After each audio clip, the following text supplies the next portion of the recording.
Boa noite. Hoje o assunto do Almanac é saúde. E para isso nós recebemos o médico e vereador de Porto Alegre, Dr. Tiago Duarte, que veio falar exatamente sobre esses dados que a gente colocou antes, sobre o planejamento familiar. Boa noite, doutor. Boa noite, Jorge. Boa noite a todos os teus ouvintes e estamos aí à disposição. É um assunto bastante complicado até de nós colocarmos, são dados bem impressionantes com relação a isso. Tem mais alguns dados importantes com relação a essa questão da gravidez no adolescente, mas nós sabemos que o doutor aqui é o grande timoneiro de um importante projeto que tenta diminuir essa gravidez, especialmente nos adolescentes. Doutor, conta pra gente um pouco como é que está funcionando, como começou esse projeto de planejamento familiar para o adolescente aqui em Porto Alegre. Então, o grande início dessa caminhada vem do entendimento da comunidade, dessas comunidades da periferia, falo principalmente das comunidades que têm alta taxa de natalidade em Porto Alegre, falo da Restinga, Belém Novo, Ponta Grossa, Lamida, da Restinga e Extremo Sul, do entendimento dessas comunidades de que a gravidez na adolescência é um problema de saúde pública. A comunidade já tem essa concepção e os profissionais de saúde que lá trabalham também têm essa concepção. Então, a partir daí, a gente começou a estudar de por que esse fenômeno ocorria. Não ocorre só lá, ocorre em diversos outros bairros da cidade, na Bom Jesus, na Vila Mário Quintana, em diversos outros locais da cidade, ocorre também esse fenômeno, que faz com que essas regiões tenham taxas de natalidade que são o dobro da média da cidade de Porto Alegre. Então, Porto Alegre, eu não tenho dados do último censo, mas os dados que nós trabalhávamos até o início desse ano, de 2010, mostram que a cidade tem uma taxa de natalidade em torno de 1 a 1,2% ao ano de crescimento. A Restinga e Extremo Sul tem uma taxa de natalidade que é o dobro da média da cidade, é 2,4%. Então, a gente procurou inicialmente, a partir desse sinal positivo da comunidade dos profissionais de saúde, a estudar esse fenômeno, né? Então, foi daí que iniciou todo esse processo de planejamento familiar. O grande objetivo dele é dar a possibilidade da adolescente poder escolher quantos filhos vão ter. Que os adolescentes possam fazer isso. Que eles não fiquem escravos de uma gravidez. Que eles possam ter essa opção. Então, nisso culminou no estudo de por que esse fenômeno ocorria. Bom, parte desse projeto, talvez a questão fundamental dele é essa utilização dos implantes subcutâneos, né, doutor? E isso foi posto em prática, como é que foi o andamento disso? Então, esse estudo começou principalmente lá na Restinga Extremo Sul, em função dessa problemática que eu já coloquei, e nós, inicialmente, nós fomos para a parte educacional, então nós fomos para todas as escolas fazer palestras de planejamento familiar e de uso do preservativo. Porque sempre a prevenção, sempre que se fala em planejamento familiar, a prevenção de ST e AIDS deve caminhar junto, né? Fizemos isso durante um ano, todo o ano de 2005. Ao final do ano, nós medimos de novo a taxa de natalidade. E, para nossa surpresa, essa taxa de natalidade não havia se modificado. Continuava nos 2,4%. E aí nós começamos a tentar entender por que 30% das grávidas da Restinga são adolescentes até 18 anos. Por que e aí tu tens acesso até ao gráfico que a gente conversava sobre a questão e a vinculação com a educação, por que 96,8% das meninas dos 7 aos 14 anos estão na escola e por que esse número baixa para cerca de 20% dos 15 aos 17? É porque elas engravidam. E aí a gente começa a se questionar por que isso ocorre. E isso ocorre basicamente pelo acesso aos métodos contraceptivos.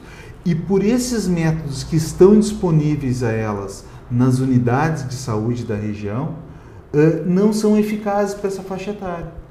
Então, por aí a gente começou a entender o problema da gravidez na adolescência. Mas porque a gente vai mostrar depois até essas tabelas, aliás, esses gráficos são bastante interessantes mesmo, mas, doutor, por que não funcionam nessas comunidades ou nessa faixa etária? O que é um problema de campanha, um problema de disponibilidade? Por quê?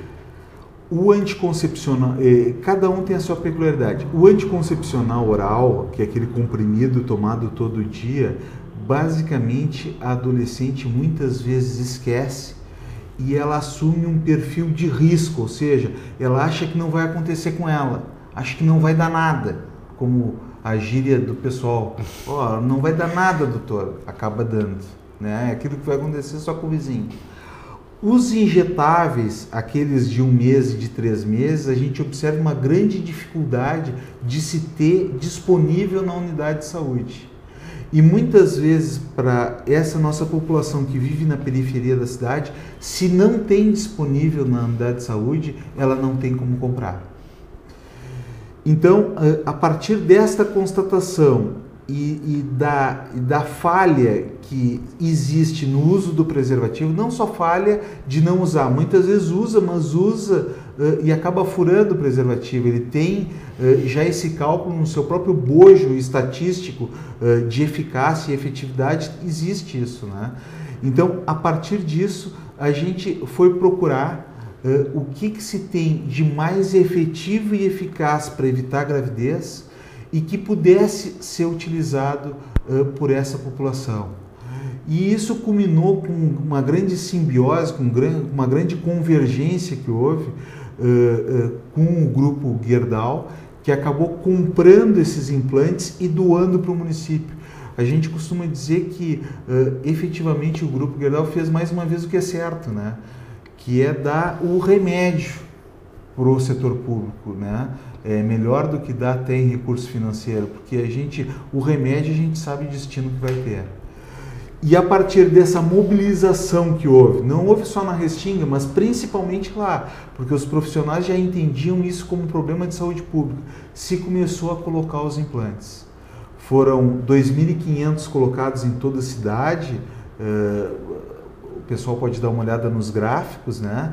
2.500 colocados em toda a cidade, 978 foram colocados naquela região. A gente está olhando, é um dado bastante expressivo, a localização específica disso, né? Porque tem bairros até mais populosos na cidade, né? Mas nenhum deles com uma taxa de natalidade tão alta e nenhum deles, à época, com profissionais de saúde tão mobilizados para atuar nesse sentido. Então realmente se fez de 2006 a 2008 um grande esforço no sentido de dizer que o planejamento familiar era a prioridade na saúde daquela região. 978 foram colocados lá em 3 anos, né? Nós estamos quase finalizando os 3 anos, a taxa de natalidade da Restinga Extremo Sul caiu 4 pontos percentuais. Doutor, a gente está mostrando agora algumas imagens de como é esse implante, essa posição que ele vai no braço, né? Esse implante, como é que ele é um remédio, vamos chamar assim, né? Isso. Ele é muito caro de ser adquirido, é um projeto caro para se implementar isso? O implante ele é um remédio que é feito do mesmo produto da injeção, um produto muito similar ao da injeção de 3 meses, só que ao invés de ser diluído no corpo como a injeção, ele fica nesse tablete que a gente mostrou. Esse azulzinho? Esse tablete, na verdade ele é branco, a gente usa para demonstração o azul, mas ele é branco e ele mede 3 milímetros por cerca de 2 centímetros e fica colocado no subcutâneo. O remédio é um anticoncepcional, que é o mesmo da injeção, só que ele vai liberando uma dosagem de hormônio menor do que o da injeção, porque o resto tudo fica acumulado nesse tablete, de forma lenta e gradual, fazendo com que se tenha menos efeito colateral. E qual é a duração? Ele dura 3 anos. 3 anos? Ele dura 3 anos. O grande limitador do uso dele, ele tem menos efeito colateral que os outros métodos hormonais, mas o grande limitador é realmente o alto custo. Mas a gente precisa, eu acho que em saúde pública, e aí também falando um pouquinho como vereador, eu acho que a gente precisa priorizar algumas coisas em saúde pública. E para mim, planejamento familiar tem que ser a prioridade das prioridades, porque ele envolve a questão educação, envolve a questão segurança, envolve a questão assistência social. E a gente tem que encarar a saúde como sendo um investimento e não custo. Até porque se uma menina de 13 anos engravida, o custo para a saúde de dar o pré-natal, de acompanhar isso, é um custo que com certeza é muito superior à manutenção do implante. Não tenha dúvida nenhuma. Ele no mercado hoje em dia custa em torno de 500 a 700 reais, mas se a gente for separar isso pelo período de 3 anos para uma pessoa que se adapta, é um custo que acaba sendo, a relação custo-benefício acaba sendo muito positiva. É um custo muito parecido com o do DIU. O DIU já não é um valor mais ou menos por aí, ou seja, nem é tão caro assim, porque...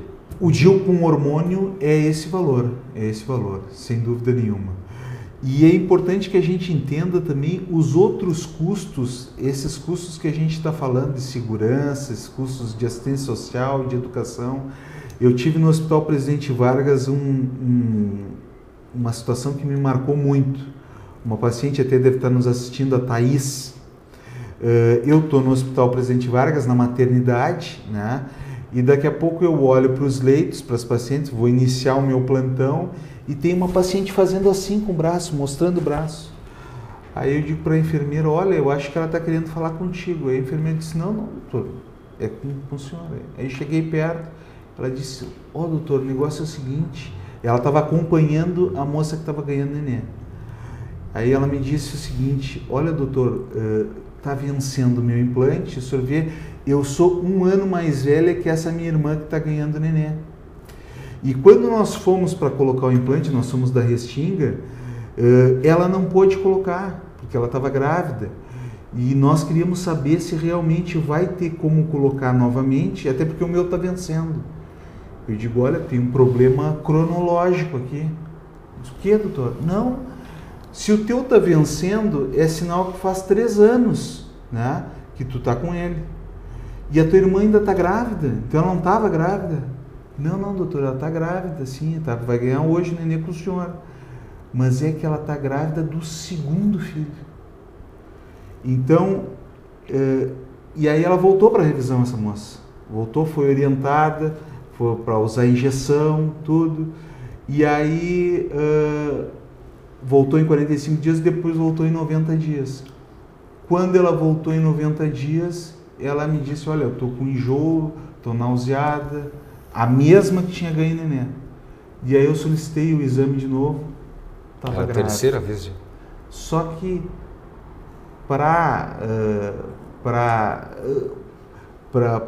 ruim para ela é que ela não estava só grávida de uma gestação única, era uma gestação gemelar. Dr. Thiago Duarte, mais uma vez um grande prazer tê-lo aqui no Almanac. Espero vê-lo novamente, trazendo mais informações assim importantes para todos nós. Obrigado.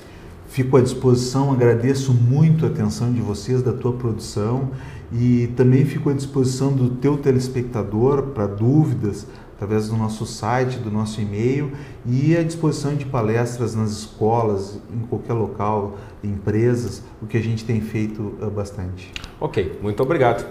E obrigado a você por estar com a gente essa noite assistindo aqui o Almanac em Pauta. E nos vemos em nosso próximo encontro. Boa noite.